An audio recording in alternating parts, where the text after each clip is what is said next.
Bienvenue sur le podcast du site media24.fr, le média indépendant d'information sur l'économie, l'environnement et les sciences. Je suis votre journaliste et animateur aujourd'hui. Et je suis la spécialiste des sciences invitée pour cette discussion. Aujourd'hui, on va plonger dans un aspect peut-être moins connu, mais vraiment fondamental de la future station spatiale lunaire Gateway. Ah oui. On parle de composants essentiels à la survie des astronautes. On va s'intéresser à 2 valves spécifiques conçues pour cette mission très lointaine. On se base sur un article qui détaille leur conception. D'accord. Alors, peut-être pour commencer, un petit rappel sur ce qu'est la station Gateway. C'est ce projet international NASA, ESA, Canada, Japon, C'est ça. un avant-poste en orbite autour de la Lune. Et c'est bien plus loin que l'ISS, dans un environnement beaucoup plus hostile. Tout à fait. Radiations élevées et températures extrêmes, c'est pas du tout l'orbite basse terrestre. Et elle doit servir de laboratoire, de point d'appui logistique et puis de lieu de vie pour des séjours de plus en plus longs dans le cadre du programme Artemis. Effectivement. Et cet environnement, ça impose des contraintes énormes sur les systèmes de support de vie. Au cœur de l'habitat principal, le module Halo. Halo, oui. Ce malicoche, la gestion de la pression, c'est absolument primordial. Et c'est là qu'interviennent ces 2 petites valves, la PPRV et la MPV. Elles sont fournies par Aurora Flight Science. Aurora Flight Science, d'accord. Elles peuvent paraître discrètes, mais elles sont une ligne de défense essentielle contre la décompression. La décompression, le cauchemar absolu dans l'espace. Pouvez-vous nous décrire un peu leur fonctionnement? Comment elles marchent, ces valves? Bien sûr. Alors, la PPRV, ça veut dire Positive Pressure Relief Valve.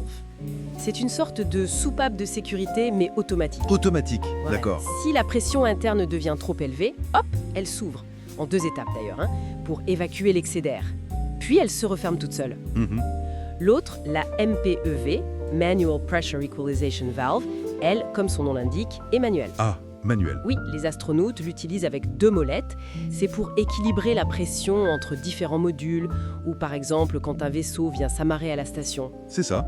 Et ce qui est assez frappant, vous l'avez dit, l'une est automatique, l'autre manuelle, mais surtout, elle fonctionne sans électricité ni logiciel. Exactement. Pourquoi ce choix? On imagine toujours l'espace avec le summum de la technologie, de l'électronique. C'est un point vraiment déterminant. En orbite lunaire, on est à 400 000 km de la Terre.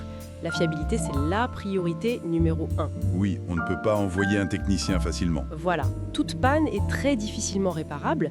Et puis il y a les radiations, le vide, les cycles thermiques qui sont extrêmes. Une solution purement mécanique, même si ça peut paraître low-tech, Oui, un peu archaïque presque. est considérée comme beaucoup plus robuste, plus autonome qu'un système électronique complexe qui pourrait tomber en panne ou nécessiter une intervention impossible à distance. D'accord. Donc Aurora a vraiment fait les tests très poussés pour s'assurer qu'elle résiste à ces conditions. C'est donc un choix délibéré de simplicité pour garantir la robustesse. C'est fascinant. L'article mentionne aussi qu'elle dérive de celles utilisées pour les cargos Sinus. Oui, ceux qui ravitaillent l'ISS. Voilà. Mais quelles sont les adaptations spécifiques pour Gateway alors? Parce que l'environnement n'est pas le même. Non, pas du tout. Les exigences sont bien plus sévères pour Gateway. Justement à cause de cet environnement lunaire beaucoup plus rude, Les radiations notamment. surtout les radiations, oui, qui sont multipliées, et puis l'impossibilité d'intervenir rapidement. Donc ça a renforcé ce besoin d'une conception mécanique ultra fiable. Il faut absolument assurer une pression stable dans Halo, qui sera le tout premier habitat pressurisé autour de la Lune. Le premier. D'accord.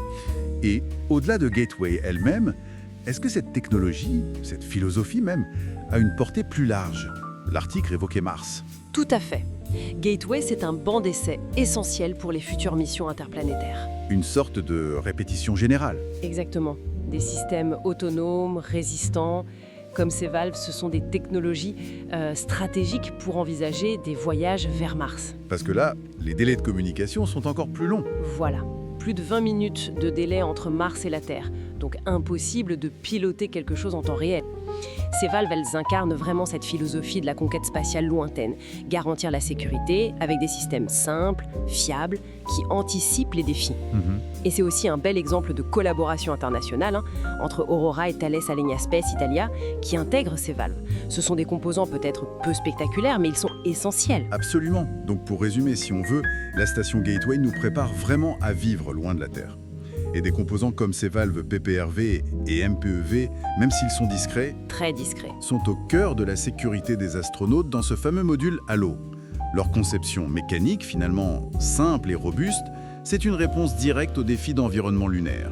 C'est ça. Et c'est un choix technologique pertinent pour préparer les futures missions, notamment vers Mars. Oui, ça montre bien que même à notre époque, très avancée technologiquement, des solutions mécaniques éprouvées, parfois basées sur de principes assez anciens, Oui. restent indispensables pour assurer la sécurité humaine dans des environnements aussi extrêmes. Une leçon d'humilité technologique, peut-être? À mesure qu'on va plus loin, il faut parfois revenir à des bases solides et éprouvées. C'est une bonne façon de voir les choses, oui. La simplicité au service de la sécurité. Merci pour votre écoute et retrouvez plus d'actualités sur media24.fr.